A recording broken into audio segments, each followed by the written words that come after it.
Signature TV, news in your pocket.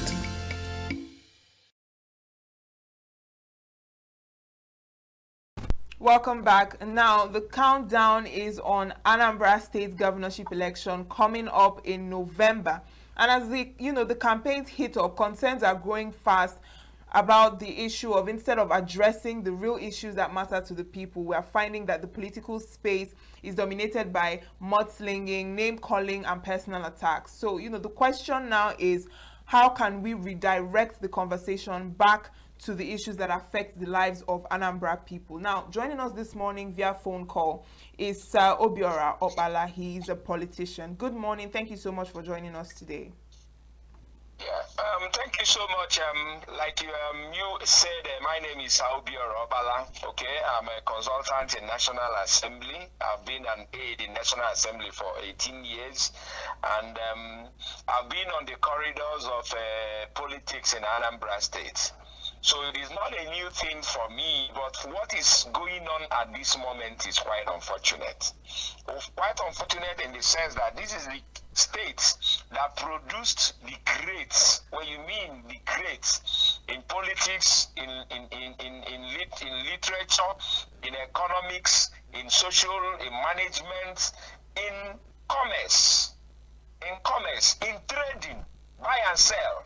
This is a state that have produced the best in Nigeria. You can't talk about, financial institutions, the Pius Okibo, the rest of them, the Chino Achebe, the Nnamdi Azikiwe. But unfortunately, what we are seeing now is a complete departure from what is known of Anambra State. Exactly, Some few years ago, during the Obiano tenure, somebody I met in the office of the Accountant General. When I said I'm from Anambra, he said, "Oh, Anambra is one of the best," and so that they are very quick, that they don't have issues, that salaries are paid on time, public servants are not owed in Anambra. I said, hold on. I told him that is no longer a standard for Anambra. That Anambra surpassed that standard when Chris Ngige was governor, even before Peter became on board. Salary payment was no longer an issue. So we were not rating ourselves that this is a state where civil servants and pensioners are paid. No. We've gone beyond that. We've set all right. Peter became. All right, Mr. Opala, can you just hold on for a moment? Now, looking at the conversation that we're having this morning, looking at the recent reports that the Anambra State gubernatorial campaign has descended into sleaze and mudslinging, what do you believe is what has triggered this shift away from issue-based politics? I'm coming to that. You see, let me tell you, the unfortunate thing is that Anambra people got carried away by the fact that we have a professor, a professor of theory. The most unfortunate thing is that Anambra people voted Governor Charles Soludo, a professor, a theorist. I was in National Assembly, senior aide, when he was governor of Central Bank. I don't want to go into that. But the fact is that Anambra people have seen him. The people of Anambra, the positive minds have seen that Soludo had nothing to offer in governance. For 3 years, Soludo was just sleeping. Suddenly, Soludo woke up. He's trying to do roads. And let me tell you one thing. You know, once of the time that the governor had gone to see the president, you know what he came to do? Governor Dave Umai, Minister Dave Umai, who is the Minister of Works, is a close friend to him. So what he came to do was to ask the president for reimbursement of roads. And Soludo will come asking for reimbursement of federal roads. The Amobia Agolo, Nanke Kulobia is a federal road.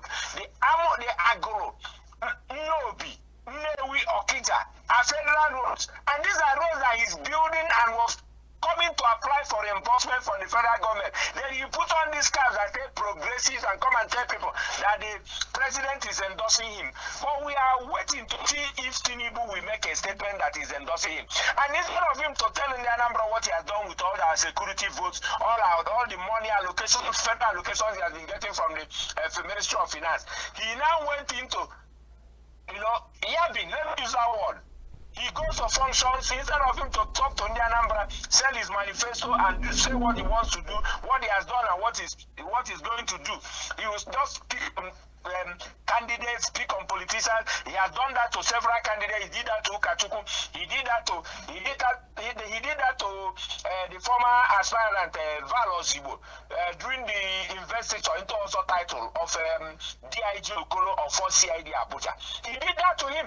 And now he got to Uchekunifa and started questioning a woman who has done so well. He's one of the best political material to have in Anambra State. Her representation in the 9th Assembly is something that you have projects. He did projects like he was a state governor.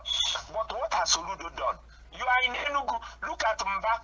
Few weeks ago, I was in Enugu. Mba opened up presidential hotel. I got into the ICC International Conference Center. I was marveled. I saw the litany of works that have been done in this state. Why would Soludo wait for 3 years before you start doing roads? On this road, now they have done the roads, so they've broken the roads, they destroy people's properties, and Soludo has the effrontery to tell Anambra people that he will not pay compensation. You broke the properties that people have labored. You know, Anambra people don't base at home. They are migrants, and they are commercial migrants, they are financial migrants. They go out and work and come back to the state to develop the state. And you have broken a lot of people's properties, and you say you're not going to pay compensation. And instead of you to tell Anambra what you have done, look at insecurity. My sister, do you know that you cannot drive in from Agolo to Nnewi after 6:30? You need to be brave. You need to have catalog of security vehicles following you. Have you seen Soludo's entourage in recent time? If you see Soludo's entourage, you think that Soludo is in Somalia. It's quite unbecoming. So instead of slinging, which are who's in the politics in Anambra State, it's unfortunate that people like Senator Uchekunife have had to join him into all these things. But then, when a woman has been pushed in a forum where you have men as the men operators, you know, talking down on women who are achievers without using denigrations on them, you know, like they are not also achievers on a platform which is dominated by men. It's unfortunate, but the fact is that the governor has nothing to show to the Anambra, and insecurity is at its lowest. Hello? Yes, yeah, with you. Go ahead, we can hear you. Yes, insecurity is at its lowest in Anambra. 2 days ago, I was coming back from Onitsha. I got to where they call, if you're coming from the timber market in Okidi, on the road to Abatete. And these guys mounted a roadblock there. They are not properly dressed. In fact, even though that I have seen their vehicle parked, I would have taken off. Hello, Mr. Okbala. Mr. Okbala, can you hear us? All right, we're going to go on a break right now. I think the network is disturbing.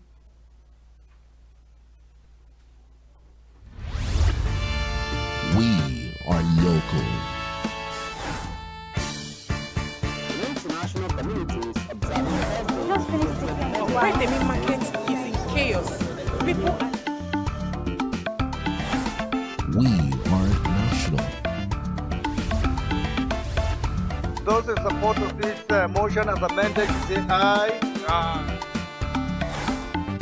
We have taken the vote by default. We are international. Israeli airstrikes. Donald Trump left us the worst unemployment.